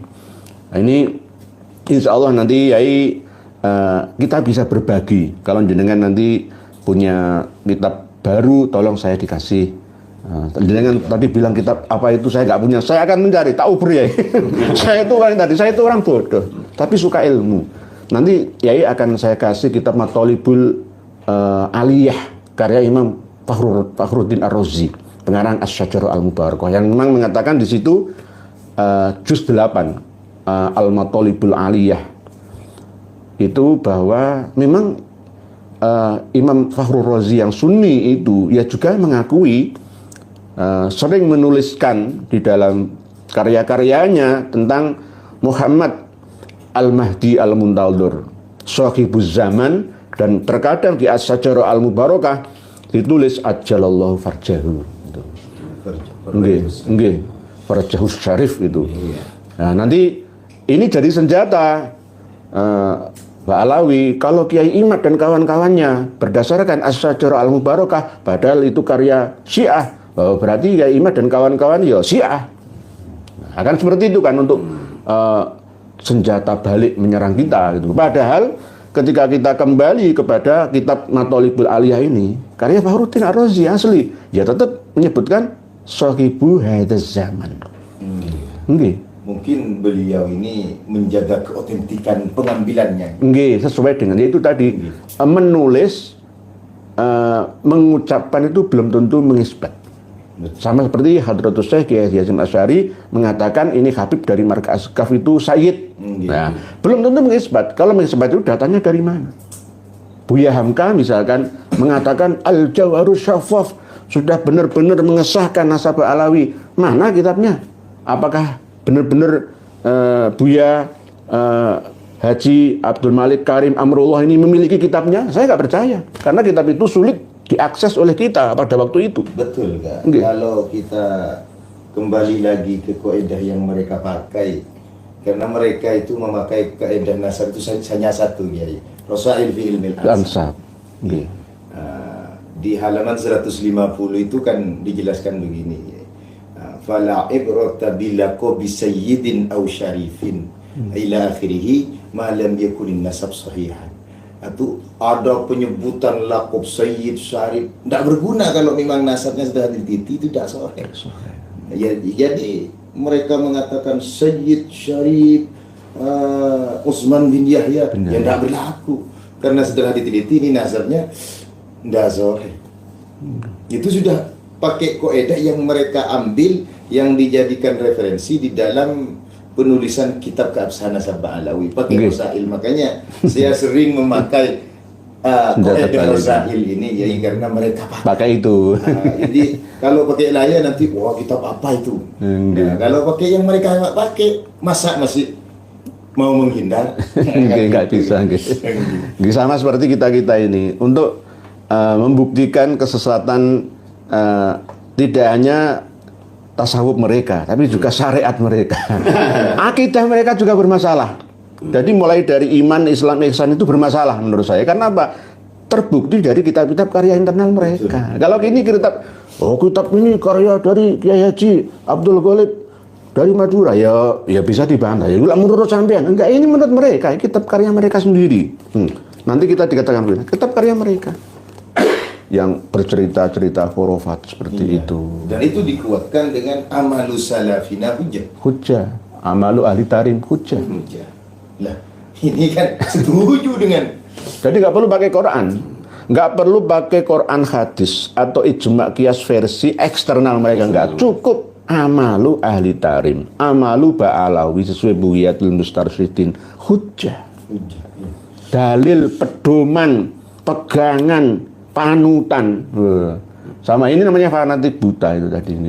Jadi misalkan kalau di tarim itu nggak usah pakai sandal, ya kita nggak usah pakai sandal. Hujah kita ke sana, kiblat kita itu ke sana. Nah, akhirnya kan seperti itu ya ini. Nah itu. Lah ini ulama-ulama sedunia ini nggak punya kitabnya atau pura-pura tidak melihatnya, ribut dengan politik negaranya sendiri-sendiri. Sejak Arab Spring dimulai dari Tunisia ke Aljazair, ke Libya, ke Mesir, lalu ke Suriah, ke Yaman, mereka sibuk dengan politik kekuasaan negaranya masing-masing. Lalu mungkin sekelas Al-Azhar Kairo Mesir juga tidak benar-benar fokus konsen ke kitab-kitab karya sufi-sufi Hadrami seperti ini. Jadi ini kelemahan ya tokoh-tokoh Islam kelas dunia, ya, diantaranya Syekh Ali Goma atau Syekh Ali Jum'ah juga, almarhum Said Muhammad Ramadan Al-Budi itu juga mendukung Khulasatul Athar ya, karena memang berdasarkan kitab Al-Muhibbi itu. Jadi alhamdulillah para pemirsa dan pendengar semua, malam hari ini kami dapat ilmu yang sangat berharga dari kedua tokoh Madura ini. Fa insyaallah tetap kami akan ngaji bersama. Jadi kalau para pemirsa menyalahkan ilmu nahwu sorof saya akan mengguru kepada beliaunya. Jadi walaupun saya itu hafal alfiyah, hafal Mriti Jurumiyah, ya hafal Ukudul Juman, hafal Al-Jawharul Maknun, tapi lama ya saya ini berkecimpung di dunia kampus. Jadi terasah itu baru 3 tahun terakhir ini. Ya saya maklum, saya simpan lama dokumentasi referensi kitab-kitab saya. Saya diam saja karena tidak begitu diperlukan, keadaan masih aman. Nah, ketika Kiai Imad tampil, saya tak bongkar kabeh sekalian.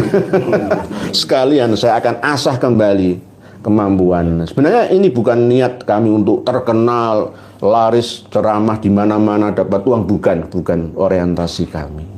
Begitu juga untuk membeli 2 buku ini pun bukan orientasi dari Kiai Haji Abdul Ghalib, Gus Hasan Syarif, Kiai Haji Ja'far Shodiq Fauzi, bukan, tapi hanya untuk mengganti cetakan kertas ini, itu saja. Jadi bukan untuk karena demi uang satu-satunya, bukan. Karena memang nanti seandainya 75.000 ya, dibandingkan dengan ilmu pengetahuan di dalam 2 buku ini, ya nggak ada bandingannya. Sangat-sangat berharga ya, insya Allah. Walaupun begitu nanti tetap tolong nanti mungkin bisa direvisi atau dikoreksi yang usulan saya halaman 17 Hikayat Israiliyat Yahudi Khurafat Ba'alawi itu tadi. Mungkin ada penutup dari Romo Yai dua-duanya. Ya, terima kasih. Dan kami memang bertiga membuat buku ini karena memang terdesak dengan kebutuhan untuk menjawab ketidaksinkronan yang terdapat di dalam keabsahan nasabah Alawi yang banyak bermasalah itu.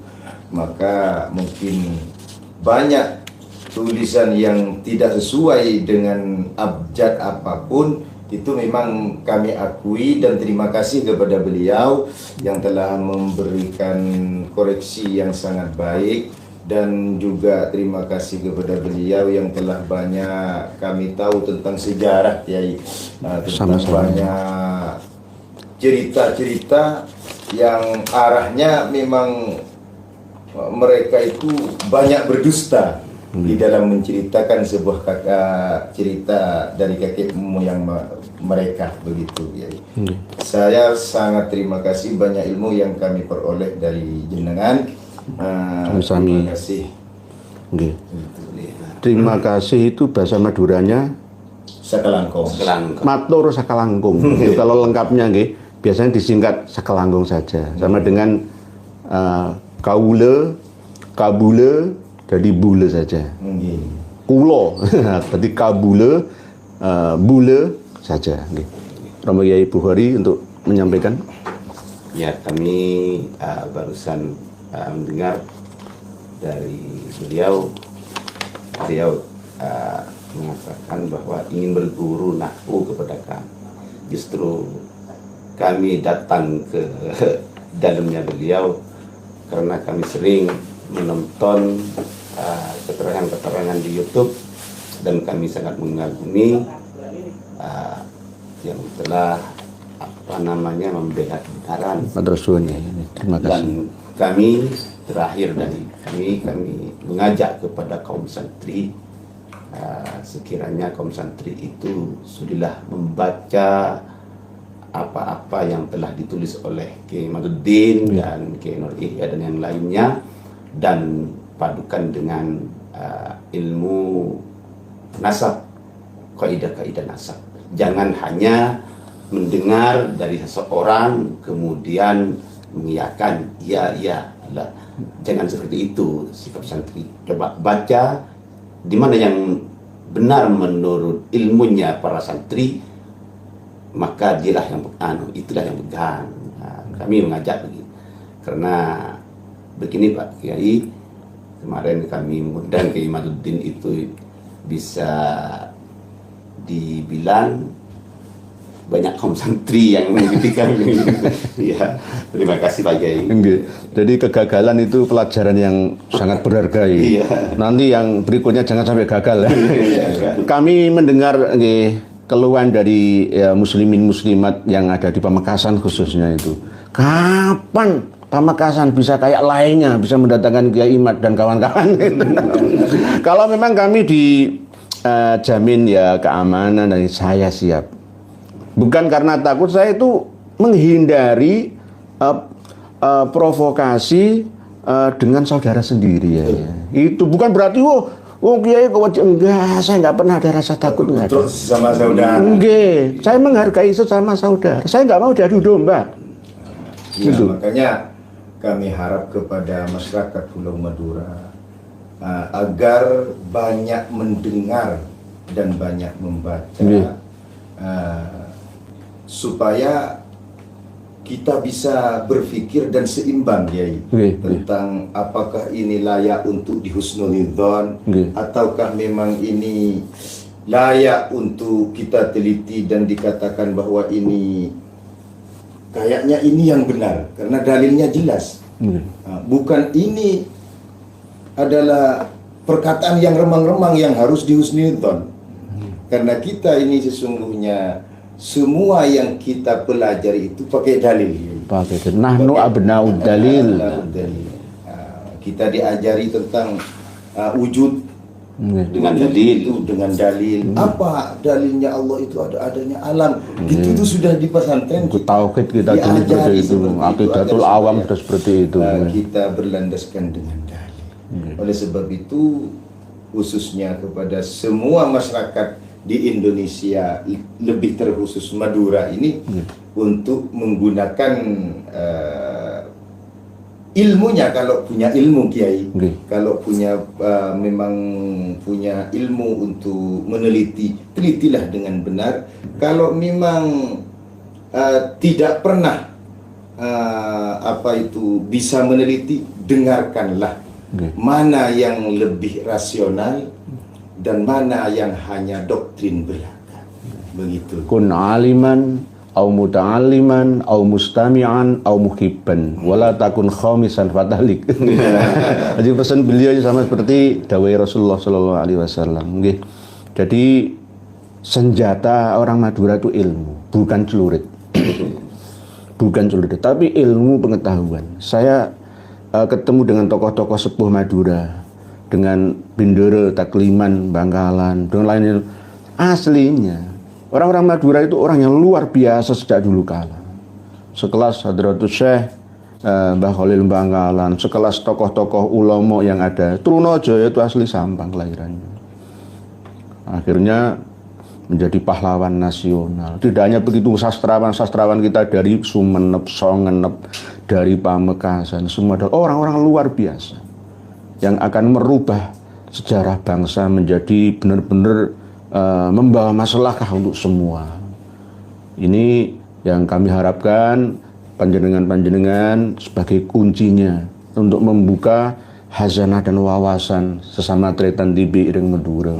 Karena kami nggak bisa bahasa Madura ya, jadi mosok aku ceramah aku nih bangsa Jawa tapi ini tak lo kacang Madura, aku bingung kabeh ya. Aku nih pas nang Madura aku ngomong basa-basa ngene iku apa itu? Eranya sekarang terbuka. Terbuka. Informasi dari mana datang? Nggih, harus open minded lah gitu seperti itu. Demikian pertemuan luar biasa, spektakuler, bombastis, fantastis, luar biasa malam hari ini. Telah kita ikuti bersama, semoga membawa banyak manfaat dan maslahah untuk kita semua, tidak hanya warga Madura tapi warga seluruh rakyat Indonesia dan bahkan dunia. bisa menyimaknya, memperhitungkan, mempelajarinya, mengembangkannya. Nggih, dari apa yang beliau sampaikan pada malam hari ini. Demikian, wallahu a'lamu bishawab. Assalamualaikum warahmatullahi wabarakatuh.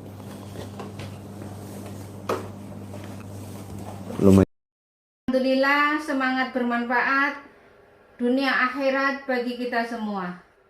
Waspada terus, mereka gen Yahudi ngaku cucu Nabi Muhammad Shallallahu Alaihi Wasallam. Kaum Ba'alawi Ubaidillah ini adalah kaum halu, tidak tahu diri dan wataknya keras seperti batu. Mereka demi hidup senang rela berdusta atas nama Rasulullah. Sekali lagi waspada kaum Ba'alawi itu, dari datuk sampai anak cucunya semuanya pendusta. Bangkit rakyat Indonesia, jauhilah mereka dan jangan kasih panggung lagi untuk mereka. Adapun kiai-kiai yang muhibin juga terus kita jauhi mereka, karena mereka satu comberan juga. Tetap semangat terus. Sampai jumpa di video selanjutnya. Akhir kata, wassalamualaikum warahmatullahi wabarakatuh.